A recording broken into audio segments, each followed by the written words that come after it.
What is going on? Welcome into Big Time Football Talk. So I want to do a little more playoff talk. Georgia will play Ohio State in the Sugar Bowl, and there's a lot of uncertainty in this game. The first off is how C.J. Stroud will play. C.J. Stroud, Heisman finalist, had a great career at Ohio State. Obviously, losing to Michigan has kind of tampered his success. Has put it's really hasn't been good. But C.J. Stroud, still one of the best quarterbacks in the country. Still could be a top 5, top 10 pick in the NFL draft. How will he fare against Georgia? Him versus that Georgia defense. Can he make the right reads? Can he make them big-time throws? Can he get Ohio State a lead early? And can they take control of this game? I think is a big question with C.J. Stroud. Stroud is, he's a guy that with time can throw the ball accurate. I think, the Ohio State offensive line will be, big versus Georgia. It'll be interesting to see what Ohio State does with Jalen Carter. It looked like, maybe they'll try to chip him with the running back. Maybe they will just kind of have two guys. Maybe get help from the center, just get an extra hand out and make life a little bit tougher for Carter.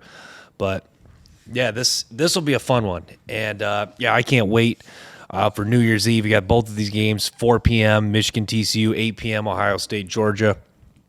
I've said it a million times, and it's finally game week, and Michigan practicing. It looks like A.J. Henning was in street clothes. He wasn't practicing. It looked like today. He would be obviously a loss. Henning is a playmaker. He's a speedster at receiver. And, without him, that's tough. But Michigan does have some depth at receiver. And, so you get the feel, it could be a Ronnie Bell game. Maybe this is finally the game Andrell Anthony really bursts out and makes some big-time plays like he did against Michigan State a year ago. Had a chance to make a big-time touchdown against Illinois and dropped it. So maybe this is the game Andrell Anthony really bursts out. But, back to Ohio State, Georgia for a minute. How does Ohio State defend Georgia's tight ends? Do they really make that an emphasis?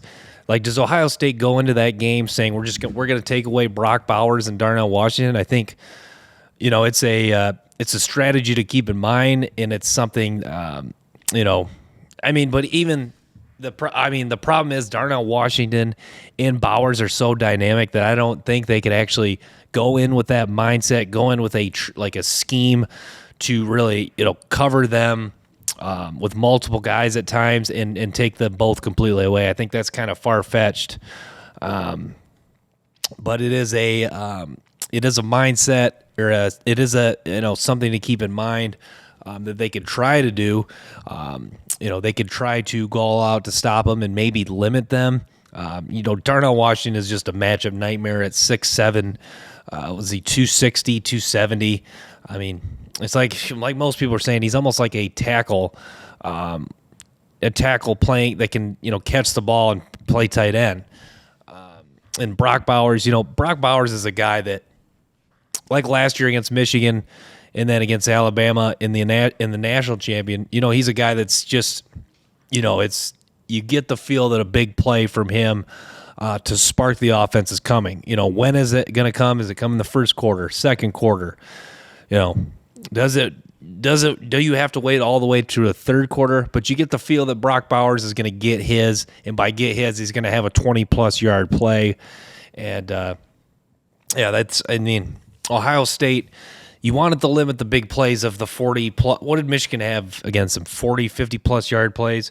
You want to limit that, obviously, but you know that there's probably – Georgia's going to have at least one big play. Are you ready to roll with that punch? Are you ready to just take that punch and kind of, just absorb it, if you will, and kind of keep fighting? Because Brock Bowers, a play like that is really going to get the crowd going because, he's just a guy that, he is one of their key playmakers, and he is a true pass catching tight end who is tremendous size, athleticism, can break tackles in space, can make contested catches, can catch tip passes. So when the Brock Bowers big play happens, it will be interesting. But yeah, I was listening to Tommy Eichenberg. If Ohio State wins this game, Eichenberg is going to be a tackling machine, and I think he's going to relish an opportunity to play in a game like this. Eichenberg, kind of that old school, thumper, wants to come downhill, wants to play physical, wants to just punch you in the mouth, not literally, obviously, but just come down and attack blockers with that kind of tenacity that it is like punching you in the mouth. And it's a guy that's dealing with 2 broken thumbs. And I'm not sure if they've healed or not, but you got to believe that if you're Eichenberg, those thumbs and getting somewhat healthy is a huge win for a guy like that, because I don't care how tough you are, that's got to affect him that's got to affect him at least a little bit, and it's got to have taken somewhat of a mental toll on him overall. But yeah, I love Eichenberg, and him versus the Georgia running backs, versus the Georgia offensive line is just going to be so fun to watch watching this game. And the other thing is this a Kenny McIntosh running game, or is this a Kenny McIntosh receiving game? I'm kind of leaning towards it's a Kenny McIntosh receiving game, because I think Ohio State's going to expect Georgia to try to run between the tackles, and I think they're going to try to get McIntosh on the perimeter, whether that be a swing pass, whether that be an end around. I think in the Oregon game they did put him in the slot. I know he got the ball on the perimeter. I think it was a couple screen plays, but I think this is a McIntosh receiving game to me. And not that it could easily be a rushing game and he could have success running the ball, but I really think it's a receiving game for Kenny McIntosh in this one. But that'll be an interesting development. How big of a factor is Ladd McConkey? You kind of get a feel if Georgia has an offensive explosion that Ladd McConkey has a couple big plays. Who else? Yeah, A.D. Mitchell. A.D. Mitchell, the ultimate unknown, the ultimate X factor. Does he explode in this game? Does he have at least one big? Does he have like a George Pickens type of catch in the national title, or a big play? Because I don't think Ohio State. I think Ohio State obviously knows that A.D. Mitchell has some upside, but I think if you're Ohio State, no disrespect to Mitchell, but with his limited play, I don't think you're really game planning to necessarily see him a lot, for him to get a lot of action in this game. So yeah, that'll be interesting for A.D. Mitchell. I think Ronnie Hickman's another guy for Ohio State to watch. A guy I thought it was gonna declare for the draft, but he's gonna play in this game. Like Eichenberg, a physical, tough, hard hitting safety. Didn't really play super well against Michigan, but this guy that's played some good football the last couple of years, good tackler. I think, the Ohio State secondary as a whole wants to play well. Lathan Ransom at safety. I think Denzel Burke, whoever Denzel Burke's on, he's going to need to have a good game. Michigan, didn't necessarily really attack him a lot last year, more so last year, Michigan did in that game. But Burke is likely their best cover corner, man-to-man. So, yeah, Denzel Burke, definitely a guy to watch. The Ohio State secondary as a whole definitely needs to, you need to keep an eye on. But, yeah, this, in Atlanta, interesting development. How much does that crowd affect Georgia? I think it will a little bit. I don't know, but necessarily a lot. But I think that, that crowd noise will affect it a little bit. Stetson Bennett, the Georgia quarterback, is Stetson Bennett going to have one of those days where he just goes out and picks apart Ohio State? I think you get the feel Bennett will be limited somewhat. I think this kind of has a feel of, Bennett stat would have a 200-yard day, maybe 1 or 2 touchdowns. I don't think we'll see a Stetson Bennett drop back and pick you apart type of day, but I think you will see an efficient day from Stetson Bennett in this one. So game flow theory. Let me see. Let me just come up with a game flow. So I think it's going to start out like this. I think Ohio State will surprise some people. I think Ohio State will start out with like a 10-3 lead, like a 14-10 lead at some point. 14-3, 14-10, first half lead, first quarter lead. I think Ohio State will throw a lot at Georgia. I think a lot of people will be tweeting on Twitter, what a surprise. Ohio State's offense came to play. Similar to Michigan, I think you see the Ohio State really throw the kitchen sink at Georgia. And I think a lot of people at halftime will be questioning, did Georgia come to play? I think in the second half, you'll see I'll make this. I think the Brock Bowers big play, I think it comes in the third quarter. I think Bowers makes a big play, maybe not a touchdown, sets them up in the red zone. And then I think Georgia scores 17-14. I think you see a huge change in momentum when Georgia scores that touchdown. And then I think you'll see maybe Ohio State get a field goal or touchdown. I think you see another couple scores from Georgia as you see a slow pull away. And I think Georgia's going to win. I would take them. I'm going to take them in a 36-20. Let's say 36-21 type of game. Georgia wins by 15. It's a slow pull away after Ohio State, opens some eyes in the first half. So that would be kind of my game flow theory. I think, there's a lot of them. I think some people just think Georgia could just jump out and just take control of this game, impose their will. Georgia could come out and it's a 21-0 game. And then, in the second half, Ohio State maybe scores, fights back a little, and then, Georgia just kind of, closes it out with the run game and just running out the clock. But, that was just one kind of theory. So the Michigan TCU game flow theory, I think it could be similar to Georgia. I'm going to say this. I think TCU does come out guns a-blazing. I think they do. I think they will trail Michigan at the half. I think it's like 14-10, 17-10, but I think you'll see a lot of I think Michigan will score late in the second half, and you'll come out in the third quarter, and I think you'll see Michigan maybe, TCU will make some adjustments. Michigan has a slower third quarter compared to normal, but I think in the fourth quarter, Michigan does get a late touchdown. Maybe TCU adds another one. I think you will see Michigan 34-17 type of game. I think Michigan does win by double digits in this game, even though the spread is at -7.5, like I touched on in the last video. I do like the bet to Michigan to win by 13 to 18 points. And I kind of just talked myself into that because I didn't. 34-17 actually does sound like a pretty good score. 34-20. I'll reiterate. I love that bet. Michigan to win by 13 to 18 points.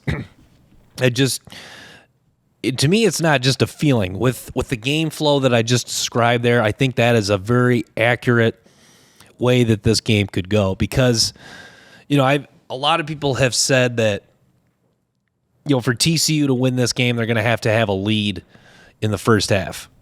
And I couldn't agree more. I think if TCU is trailing at halftime, I think the game's over because you have to have a lead to try to sustain when Michigan hunkers down in the second half because that roller coaster, avalanche, whatever you want to use to describe something that's coming, the calm before the storm, I guess. I'm not really coming up with a good way to describe how Michigan plays in the second half, but that they're going to want to really attack in this, really close you out and like anaconda kind of squeezing its grip on its prey. So if you're TCU, you really want to get a lead, maybe steal a possession, maybe a surprise onside kick. I think that would, it's like I'm a Lions fan. I think the Lions played the Rams last year, and they had no business being in that game, but they did have a surprise onside kick, a fake punt, maybe a fake punt too. I think TCU is going to need to do some stuff like that and maybe force a couple turnovers. Then if they could really get Michigan, I think it was Joel Klatt saying on one podcast, if Michigan if TCU can really get Michigan really questioning them, or if you can get them kind of, their demeanor down a little bit in the second half and have that lead, I think that could really play into a TCU victory, because Michigan has not trailed much at all in the second half. I think, they did in the Ohio State game, but it was a short-lived. It was very short-lived. So, if you can somehow get this. If you could somehow have a lead, even if it's a small one in the fourth quarter, I think that brings a lot of doubt into Michigan, even though they've been a super confident second half team. I think that doubt would just be magnified because they have, they're so used to their, make their adjustments, and they're so confident in their halftime adjustments, so confident in their play in the second half that, any sort of doubt could be catastrophic for them in this game. But, like my first theory, and like I've said all along, I think Michigan's offensive line is just too much for TCU up front. I think, the 3-3-5 defense that TCU plays just is not made to stop the run. It's a, it really was built as a prevent offense to stop spread offenses. Obviously TCU is going to expend more guys to stop the run, so Sonny Dykes says, and make J.J. McCarthy beat us. Like the Ohio State game, does Michigan have multiple big plays, 40 and 50-plus yards?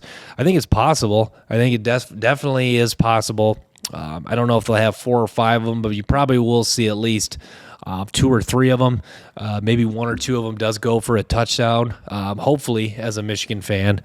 But we will see. So, but looking forward to this one in Arizona. Weather is going to play no factor in this game. It should be a beautiful night. Obviously, bad weather probably would give Michigan more of an edge, anyways. It's looking forward to the playoffs. The playoffs, a lot of these games haven't been close, but just the excitement, and it's New Year's Eve. You can, a lot of times you don't have to work the next day. You're, hanging out with your family, just kind of hunkering down and watching some football, just kind of chilling. Maybe eating some pizza or something like that.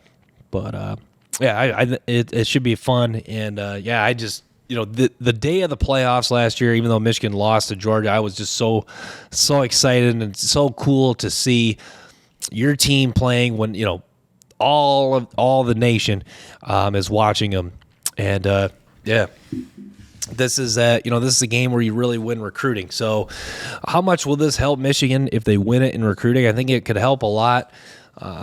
Michigan's struggling to, because they're not really throwing around money for recruits, but recruits, every recruit in the nation, high school player, pretty much is watching these games, and they're all watching the wing helmet, watching Jim Harbaugh and the Wolverines roll out that tunnel with the Fiesta Bowl patch on their chest, and this TCU.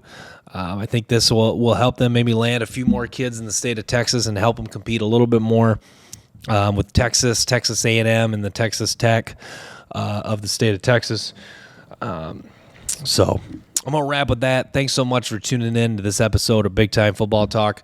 Make sure to stay tuned for more episodes and clips from the show. Till next time, peace.